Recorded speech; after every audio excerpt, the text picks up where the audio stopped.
Hello my friends, and welcome back to my kitchen. I am Melody from Bake a Leg and Let's Dig It. Today we're going to have a yeast conversation. Believe it or not, I get asked so many questions about how can you tell if your yeast is good? What am I doing wrong? So this is just a little bit of yeast I had in a jar, and we're going to test this yeast out. I'm going to show you how to do it so that you know whether or not it's good to use for baking. Okay, so I'm just going to take a whatever bowl, like so. Normally, if you're baking, I think it's like 1 1/4 teaspoons. We're just going to do 2 teaspoons. We're going to open up. I always have my yeast in mason jars, usually in the refrigerator.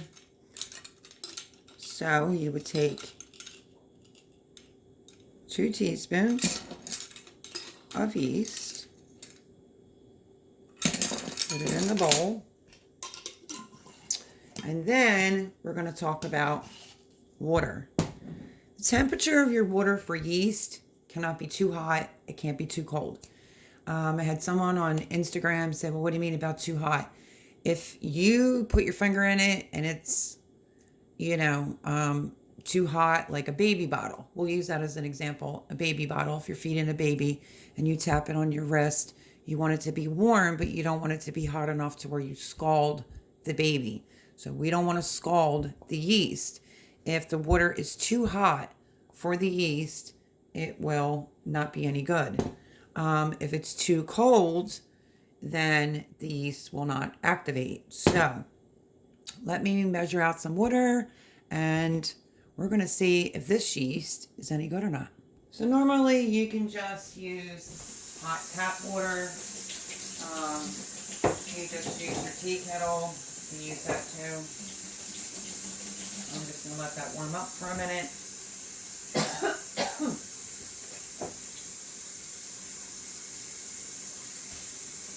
Just waiting for the water to get hot. And then we will test the yeast out. Okay, so I'm just going to go with 1 cup of of water. You can see I'm wiggling my finger around it. It's perfect. And you're just going to put the water in on top of the yeast. It's usually more water than you would normally use. And then all yeast needs to eat. What do I mean by that? Yeast likes sugar. It helps to feed it. So you can usually do 1 tablespoon of sugar in with the yeast. Give it a good stir. And basically what you do is you just push this off to the side. Now, how will you know if the yeast is any good or not? It's going to smell very yeasty, and it will start puffing and proofing, things like that. So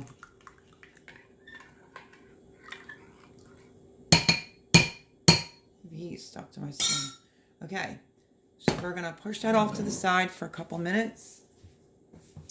Now, let me go into my refrigerator and let me show you something, if I can get to it. Let's hope.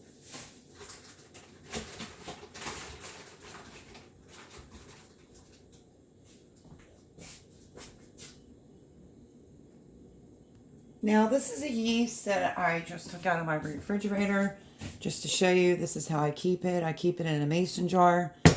Before the virus, you could find yeast. It was readily available. And then for almost a year, I really couldn't find yeast. I found, I think it was like a 3 or 4 pack. It's like the bigger one. Can't think of the name of it offhand. I have a couple in my freezer. That's going to be a whole other video. We're going to do like a freezer tour. I need to show you what's in my freezer from things from over the gardening season, and I really have to get rid of some things and organize some things, but that's a whole other video. But this is how I keep it in the refrigerator. This is ice cold. I don't usually leave my yeast out. And like I said, I've been getting a lot of questions in regards to yeast, and guess what? This was in my refrigerator, but then it was left out for a few days. So we're going to test it out because I don't even have a date on it. Normally I do. Yeast will usually last quite some time. If you can see, it's slightly starting to bubble, so it's not ready yet. So my suggestion is if you buy it in bigger bulk like I do, I think it might have been a 3-pack. Let's just say it was a 4-pack. I would have 3 in my freezer, and I keep 1 in a quart-sized mason jar in my refrigerator at all times. We can also test this one, you know, to see, but I know that this one's good. This one, I kind of don't know because I didn't date it. And then with the holidays, it got pulled out and it's been just sitting around on the counter.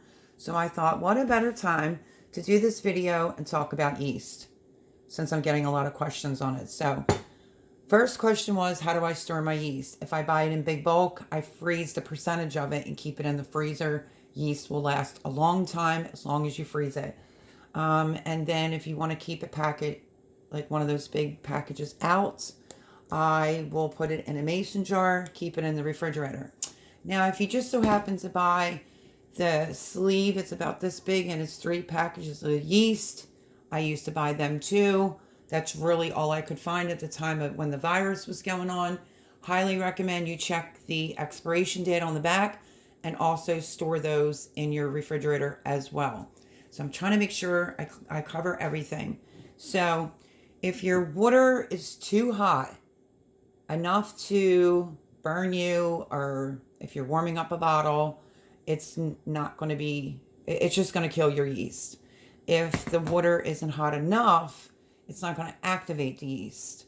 So you always want to make sure that you test your yeast out before you get involved in doing a project of some sort, baking, and then it doesn't rise. You need the yeast to be fresh. Like I said, it will have an expiration date on it. If you freeze it, it lasts a really, really long time. If you keep it in the refrigerator, it lasts a really, really long time. And it's always good to have yeast on hand, whether it's in the packages or those big, I don't know what they're called. They're just like big packages, like the 1-pounders or 2-pounders, like that. They also sell the little jars about this big. I might even have one in my pantry right now. That is not completely done and organized yet, of course. Let me see. Yeah, here we go. Now, I picked up this one, a Fleischmann's active dry yeast, quite some time ago. This equals 16 of those envelopes. So you would also keep this in the refrigerator. Let me see if I see if it has a date on here. This was never opened. This was a total panic buy right here. Total panic buy. So let's use the same measuring cup. I'm actually just only going to do like a half.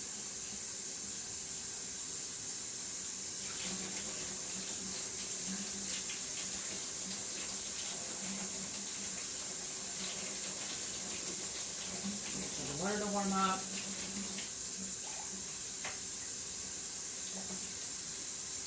Okay, I'm just going to do a half a cup of water for this next experiment with a teaspoon of sugar. Let me get that. So we're going to do half a cup of hot water. If you need to get a thermometer and you're new to using yeast, get a thermometer. As long as the temperature is between like 110, 115, you're good to go. So let's try this one that I found.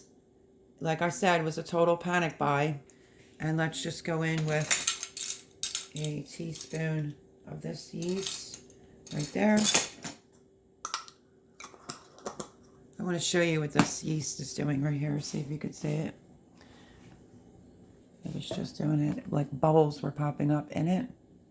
But you want this to be really, really foamy. Some people won't even stir their yeast when they put it in the water, but I give it a quickie little stir. So we're going to put this with that so we don't lose track. And we're going to put this one with this one. Let me give that a quickie little stir. It could take a few minutes for yeast, honestly. I mean, it all depends. When you're doing breads, a lot of things come into play when it comes to that. It could be the right amount of flour, and it could still be a little tacky. Just add a little flour. If it's dry, just add a tablespoon of water. That could be the temperature in your house. It could be a particular time of year. I made bagels in the dead heat of the summer, and it was just a hot mess. So this is the Fleshman's Active Dry that was buried. I can't really make out this expiration date. November something. Can't really see it. Let me go into this other light.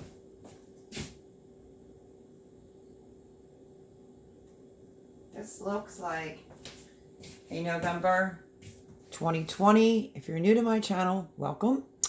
When I lost my home, I moved around for a bit. So like I said, this was a total panic buy, and this might have got buried in things, but I think that this is a 2020 right there. It's hard to see. So that is that yeast right there. This one was what I had left before I purchased the bigger bulk yeast. So we'll put that one with that. And then we're going to use this yeast I took right out of my refrigerator. And we're just going to use a washed up Kool-Aid. Not Kool-Aid, Cool Whip. Let's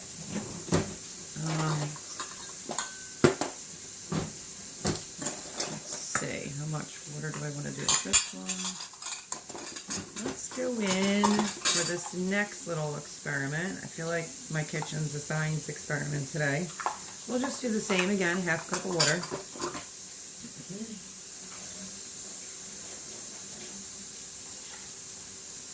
Okay, so we have a half a cup of water in this Cool Whip.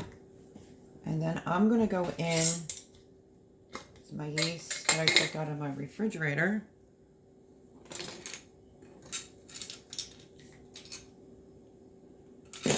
Like a teaspoon and 1/4. Oh, did you see that? Teaspoon and 1/4. And then we're just going to go in with some sugar.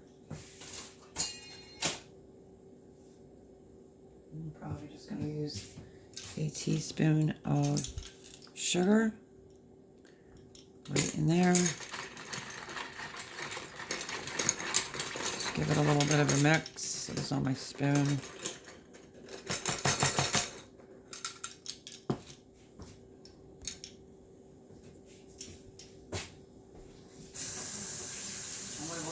Track of which one is which, and I will show you the difference. Now sometimes, like I said, it takes a little bit. It's a little bit colder in here today, so you have to take all those things into consideration. Okay, so I'm gonna let these sit for a minute, and I'll bring you back and show you what's going on. We're gonna put this one next to the Cool Whip. Move you back, and I'll bring you back in just a minute. Okay, let me show you what's going on here so that you can see this one that was in my refrigerator. This is how you can tell when it's good yeast. You see how poofy that is? Very activated. This is the one I wasn't sure how long I've had it for, and you can see that that has literally done nothing. The shocking thing of it is this one, which I thought said 2020 on it, has actually bubbled, and that's active yeast. So that's pretty much how you can tell if your yeast is any good. Put some water, put some of the yeast in there, got to give it sugar to feed it. This is the one that I took out of my refrigerator right here. So this yeast is good, and that is nice and active to be able to make rolls, bread, whatever. This is the one that was in the fridge, but I didn't have it dated, so I wasn't sure. And here it is. Proof is in the pudding. It didn't do anything at all. And then this one, maybe I'm seeing the date wrong because I don't have my glasses on, but this Fleshman's Active Yeast is also a good yeast. It should look like that. It should smell like yeast in your kitchen. It should foam. It should be bubbling like that is. And that's how you know your yeast is good. So hopefully that answers quite a few people's different questions. And, you know, about the water temperature and everything. Look at how puffy that is. And that's just a couple minutes of letting it sit there. So this yeast is very, very active and very good. So is this one, and that little bit that's left in that jar is no good. Again, as long as you're not using over like 110 temperature, if you want to get a thermometer for that, you can. I usually just judge it by my fingertips, but you can also judge it like a baby bottle. So about 110, 115. This thing just keeps getting bigger and bigger. See that big bubble? If it's too hot, it'll kill the yeast. If the water's not hot enough, it won't activate. So that's pretty much that. And yeast always needs sugar to feed off of. And you could just try your yeast out at home, set it off to the side. If it's good yeast, it will proof up like this, and you are good to go to bake. So hopefully I explained this properly and was able to show you the differences with the Fleshman active dry yeast. Some of them are instant yeasts where you don't have to do this waterproofing method with the sugar. You can just put it right in, but you can't put the salt near the yeast like you would do your flour, and then you would do like your yeast, your olive oil, let's just say for an example, your sugar, and start giving your KitchenAid a mix or two, and then you would put your teaspoon of salt in. You don't want to put salt right in with the yeast because that will kill it. So I'm Melody. I hope this little yeast experiment can help out the new bakers.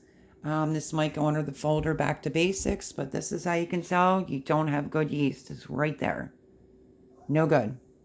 And it smells like a bakery in here. It smells like yeast. So it should be bubbly and poofy like that, or bubbly and poofy like that. So I think I answered all the questions and did a little experiment to show you how you can tell if your yeast is any good, and you know how I store it, refrigerator, and if it's the big packages, that goes in the freezer. If you get the 3 or 4 sleeve type, that goes in the refrigerator. And yeah, that's my video today on how to tell if your yeast is any good and how to get it to activate. So there you go, everyone. I hope that was helpful for our new bakers. Melody, like, subscribe, share, and I'll catch you on the next video. Bye-bye, everyone.